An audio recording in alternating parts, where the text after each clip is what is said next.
เกิดสู้สู้ไม่สุขวันเกิดสู้สู้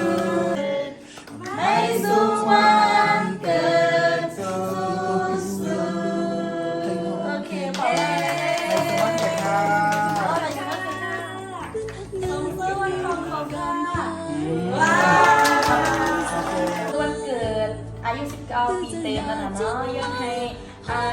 อยู่ดีกินหัวยังก็ให้มีดังเสื้อใส่ที่ในวันเกิดของเจ้าเขาแหละยังก็ให้เป็นผู้หญิงดีแท้ยังก็เป็นให้เป็นปีนักปีอัน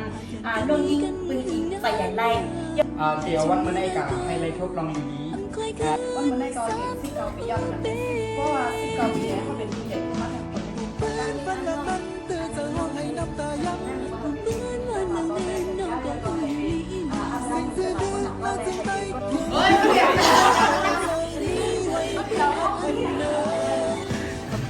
ยเดี๋ยว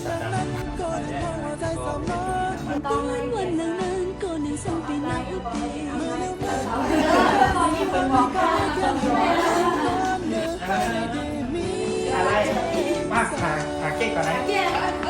พูดก่อนหน่อยมันถืออะไรล่ะนี่เขาบอกถามติ๊กข้ออย่างเลยเล่นไม่เลยเอาวางเดียวแล้วก็เข้าไปของกองเลยแล้วให้มาหรือกับซ้อมไหมครับและ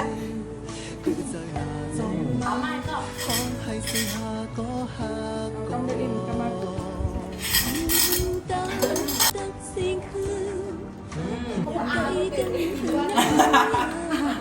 มันเล็กเลย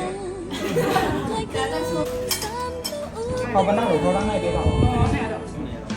เขามานั่งใครชื่อ